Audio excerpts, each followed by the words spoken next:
Road users in the Great Support village of Buea complain on the difficulties they encounter in circulation following the road blockade on the Moki Garage Bridge by the Buea Council, who wants to construct a befitting bridge over that stretch of road.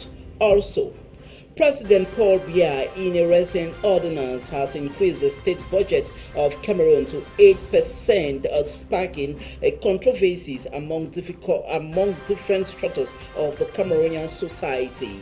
And Cameroon Minister of Sport and Physical Education, Narcisse Moelle Kombi, calls on all stakeholders in the African Athletics Senior Competition taking place at the Shapuma Stadium in Douala to reignite the spirit of sportsmanship, something that Cameroon is proud of following enormous lapses that has been recorded ever since the start of the Pan-African Jamboree in Japuma.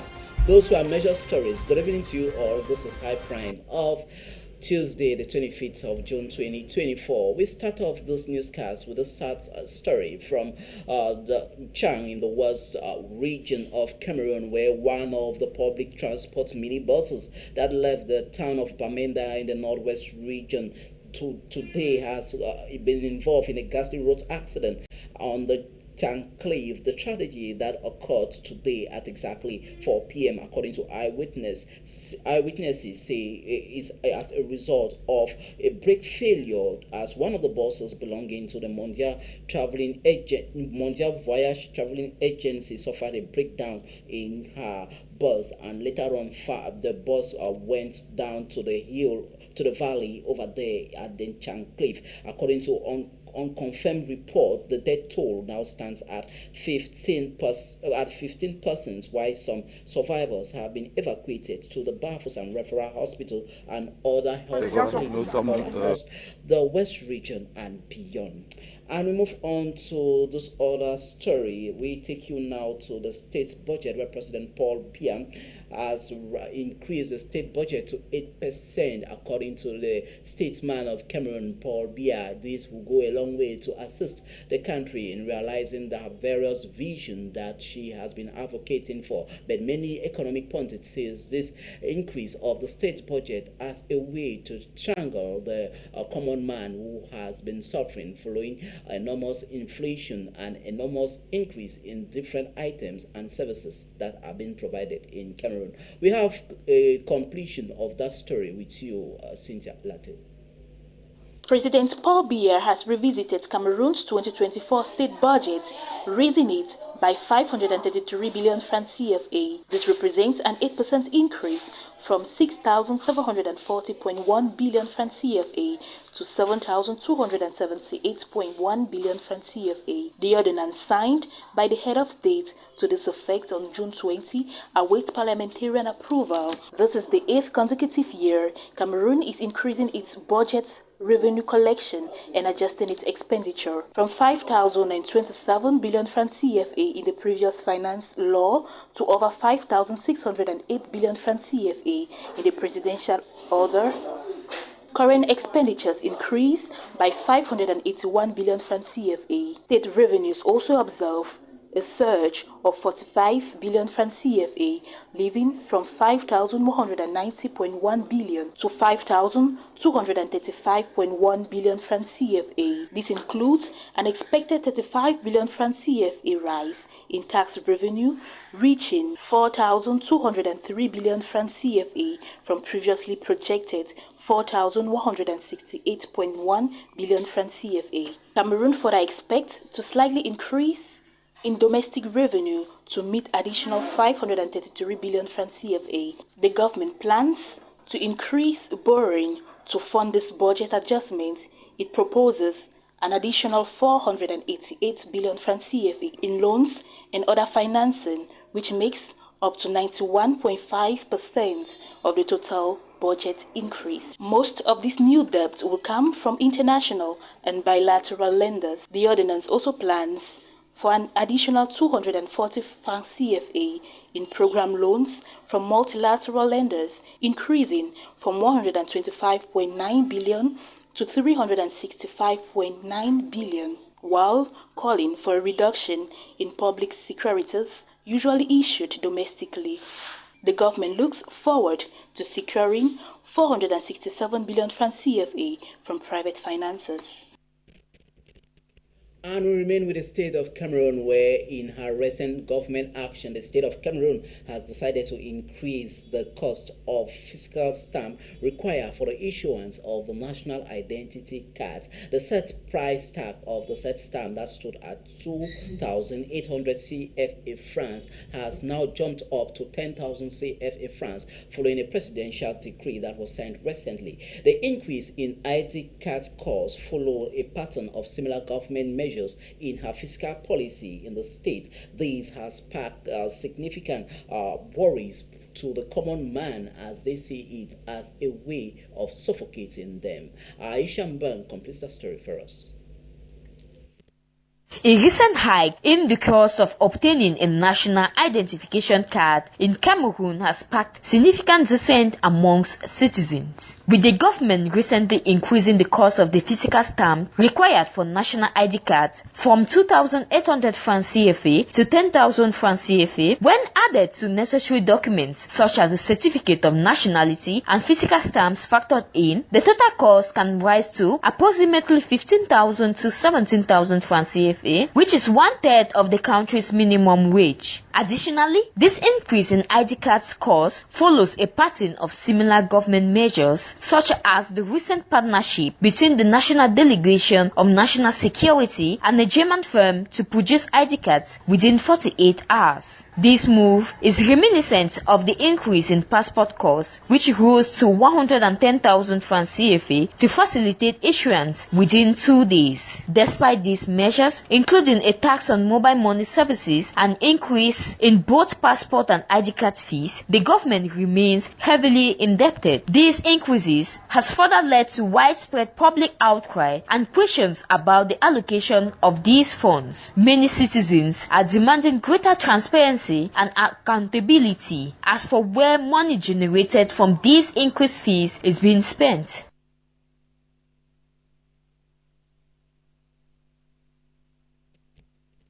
And away from economic-related issues, we now take you to the world of sport, where Cameroon's Minister of Sport and Physical Education, Professor Narcisse Muele Kombi, has chaired a meeting in Douala regarding the African Athletics Senior Championship that started some days ago at the Chapuma Stadium, with the enormous hitches that has been recorded so far, ranging from complaints from foreign athletes who says the poor organization of the set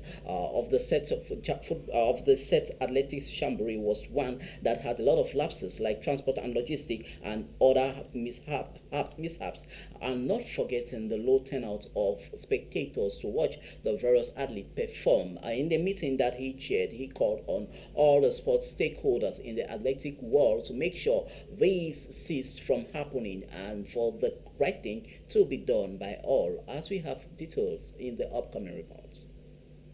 Since 15 June 2024, athletes from the African continent has been trooping into Douala for the African Senior Athletics Championship, the continental championship that has not been void of several lapses, ranging from the lack of adequate transportation and logistics from the Cameroonian organizing committee to several other points as highlighted by the different African athletes. With this aforementioned setback, the Minister of Sport and Physical Education calls on a renewed commitment as he acknowledges low turnout. À tous les organes du comité d'organisation locale, prendre toutes mesures utiles et spécifiques en vue de favoriser et de faciliter l'organisation des différentes activités restantes pour une maîtrise de tous les facteurs pouvant contribuer à améliorer la réussite des 23e championnats d'Afrique d'athlétisme senior. The Sports Ministry, on her part, has mandated all persons involved in the African Athletics Senior Championship to do all it takes so as to boost their attendance during this continental jamboree. Toute commission mobilisation est volontaire. Il est demandé, en liaison avec les autorités administratives, municipales et politiques, d'accélérer la mise en œuvre du plan stratégique de mobilisation d'urgence en vue d'une affluence optimale à la cérémonie de clôture. The focus during the Douala meeting that was presided over by the president's representative called for a greater participation for persons as strategic plans has been put in place to improve on the various lapses, except the head of state representative believe things can get better if everyone played their different roles adequately. The competition that started last June 21 will be wrapping up this Wednesday, June 26 at the Douala Japoma Stadium. And we move on to the town of Buea, where inhabitants in Buea are complaining.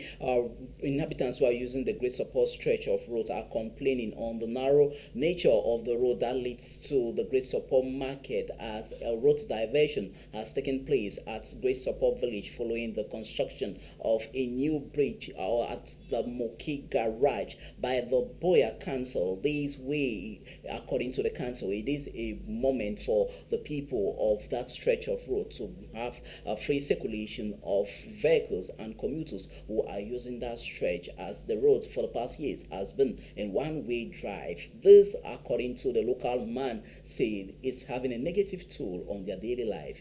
Our reporters George Asong alongside Rita Mafani Mujoko went to the streets of Great Support to find out what is happening, and now comes back with this report.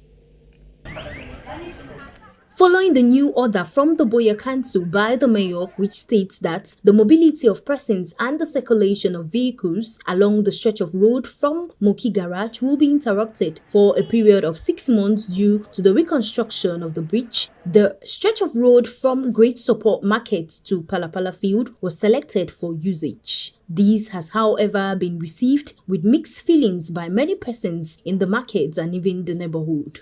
This time business really pass over. For any man get small table where you put and so. Then now you don't can make another don't ship guy for back to me with the pass. You are worrying me. For one cent a problem. So sometimes they can't put away. They need to move and say more maybe she not for it. To some taxi drivers, they find it hard to use the road due to its nature and the hours spent there. It is affecting us because of the bad road. It's an unusual way for us, the driver, to use it. Because here, as you can see from there, you have stones there that are disturbing. Sometimes we hit our sump of the engine, affect the engine. Then the ball joint of the car, the tire, it affect the ball joint. So it's very difficult for us to use this part of the road. So some of us will come and turn here and go back. Because to pass here, the road is too small. As you can see, it's too small for two cars to pass at the same time. Sometimes we struggle to see how we go find our way. The market vendors, on the other hand, see this as an opportunity to easily move their goods into the market and also create a safe space for customers, which wasn't the case before. Now development where it will help all we, because as a road maker now we don't come for about to see and say a good thing where it can be, yes, for the road, because we overfed tight for the market. Motor then too, they not be get access or pass. According to those in the neighborhood, they face many challenges leaving their homes to their various destinations, as they have to trek long distances to reach the junction in order to get a taxi. Based on the road blockage, it has cost us, I'll speak first on the effect, it has cost us a distance limit. When I talk about a distance, some of us used to leave our house and stand at the roadside to take a taxi. But now, from this period, henceforth, we need to check to a certain distance, even though it's still at the road. We need to check to a certain distance, like 2 meters, to get to the junction where they have aligned us to take a taxi from there. So it has limited some people. Even the bridge, where the bridge is blocked, some people cannot take a taxi from that location. So they'll need to check far beyond where they are to come to YC so that they can easily take a taxi. The road they affect me because we come for here. I supposed to drop motor for Wise Market before work about food comes to for back to town. So we know they for wish for back to town is not easy for see motor for we could drop it for back to town. It should be noted that this reconstruction process will last for a period of 6 months, indicating that this road is expected to be in usage for the time being. Many are of the opinion that more should be done within the stretch of road from the Great Support Market to the Palapala Field to better the movement of vehicles. To our viewers in Cameroon and around the world, you are watching High Prime. We now move on to this other report where the National Deposit and Consignment Fund has given its final warnings to commercial banks operating in Cameroon who has failed to comply with the Prime Ministerial Decree of last December 11, 2023. The institution Director General Richard Evina Obam was speaking to journalists in Yaoundé recently as he hammers. The Deposit and Consignment Fund in Cameroon has received more than 10 billion CFA francs from some financial banks operating in the country. This is coming after the deadline that was put in place for December 11, 2023 by a Prime Ministerial Decree. A majority of the said banks has been working on certain aspects that they believe has retarded the transaction of funds to the Consignment and Deposit Fund. Discussions were quite strenuous, but when we listened to each other, we arrived at a joint solution. The law must be respected because not all banks have transferred the funds to the Deposits and Consignment Fund. Some are still resisting while others are displaying uncivil behaviors. But with dialogue, they should understand that the law will prevail. Elles pourront finalement comprendre que force doit rester à la loi. In a recent communiqué that states that financial institutions still withholding financial assets to be transferred to the Deposit and Consignment Fund have been all reminded of the different sanctions that they are exposing themselves to by not complying with the text and dispositions of the law. The fund is a fund that has been created by the state to make sure that most of the dormant and inactive assets that citizens own at bank are being transferred into that fund. For example, if I own a bank account and most often it's between 1 to 3 years without any activities, these funds are supposed to be transferred into a specific fund, and this is the Deposit and Consignment Fund. And this money is transferred into these funds, preserved by the state, and waiting for claims by the rightful owners. The state does this, making sure that there are we do not have misappropriation of this fund by the banking system, as all money in the bank are supposed to be. In this light, the structure will therefore use her jurisprudence for the forceful recovery of funds after constructing an audit with the set financial institutions operating all in Cameroon. We move on to this human interest story from Bali, Nyongai in the northwest region, where one of the Fulani cattle breeders in Bali town of the northwest region is still counting his losses after a thunderstorm fell on some 28 cattle of his, as this caused the villagers to rush to the spot to get the set beef from the cattle. Following the Islamic religion, the texture or text that stipulates of Muslim not having anything to do with an animal that has not been slaughtered by them, they let go of the set 28 cows for the villagers of Bali, Nyonga and her surrounding to feast on them, as this incident took place over the weekend. Moving on to something else, we now take you to the town of Buea. We are talking culture, where members of the Ekpe Secret Society of the Buea branch has met for their monthly meeting for the month of June that took place in the town of Buea. They displayed the rich cultural diversity and heritage from the people of Manyu Division from the southwest region, as the gentlemen all pledged to bring more members to come join them as to continue upholding the culture of the Manyu people from the southwest region. Titus. The members of the Ekpe Secret Society are all out in their numbers for their routine come together. The cultural gathering saw a remarkable display of the rich cultural diversity and heritage of the Manyu people in the southwest region, as the president of the Buea chapter elucidates. We are so glad because for our brother to take a decision that we come to his house. It has been more than 3-4 years that we have been running a hole in the march. For our brother to take a decision that will come to his house, I think it is a very great thing, and it is a great person, because it's not easy to take that decision to take Ekpe to your house. It is not easy. You must ready. With the diverse performances from the members that constituted more than 20 Sesekus, to the admiration of the host of the June session of the Ekpe come together for the Buea chapter. I'm so glad. I wouldn't tell you a lie. Why? Because they came in a great number. They came in a great number, and a lot of Sesekus are here.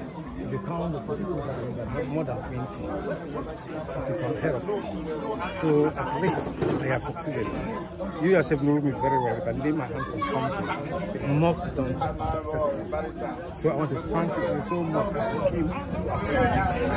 Okay, and you in particular, I will give you the staff of Ekpe. I will initiate it. It's not a difficult thing. According to one of the Sesekus in the Buea Bureau of the Ekpe Secret Society, who says the institution is all about the rich cultural diversity of the Manyu people. Acknowledge this celebration is just to keep the flame of our tradition burning.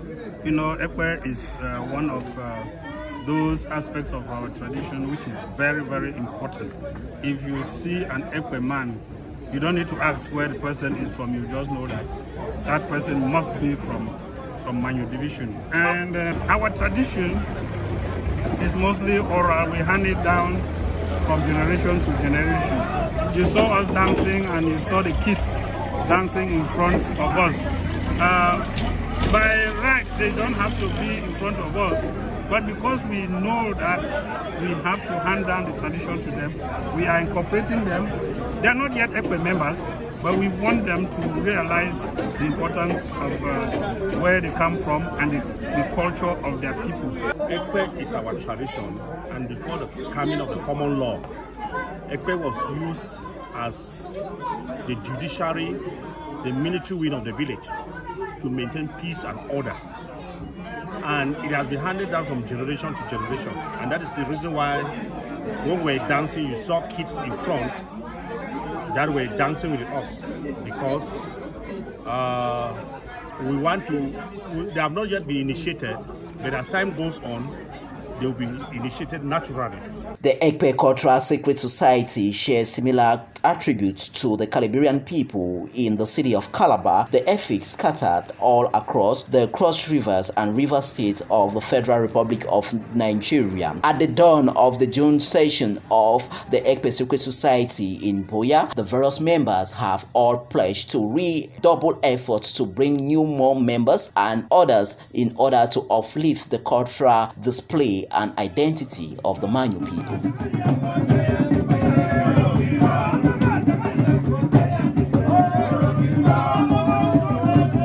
And we take you to our foreign dossier for tonight. We're starting off with Saudi Arabia, where the Saudi Arabian authorities last Sunday, 23rd June 2024, says more than 1,300 pilgrims who went for the 2024 Hajj has died as a result of excessive heat wave that killed the set of pilgrims who were on Hajj. The death toll of Muslim faithful was due to the set heat, as earlier mentioned, but their bodies were all buried in the Holy Land of Saudi Arabia. Aisha Mbeng has more. During this year's Hajj pilgrimage in Saudi Arabia, Saudi authorities say more than 1,300 people died as the faithful faced extreme high temperatures at Islamic holy sites in the Desert Kingdom. Saudi Health Minister Fajr bin Abdurrahman Al-Jalajel said that 83% of the 1,301 fatalities were unauthorized pilgrims who walked long distances in soaring temperatures to perform the Hajj rituals in and around the holy city of Mecca. Speaking with the state state-owned Al Ebaria TV, the minister said 95 pilgrims were being treated in hospitals, some of whom were airlifted for treatment in the capital, Riyadh. As he also says that the identification process was delayed because there were no identification documents with many of the dead pilgrims. Without giving a breakdown, the minister added that the dead were buried in Mecca. According to two officials in Cairo, the fatalities included more than 660 Egyptians, which is why authorities say Egypt has revoked the licenses of 16 travel agencies that helped unauthorized pilgrims travel to Saudi Arabia.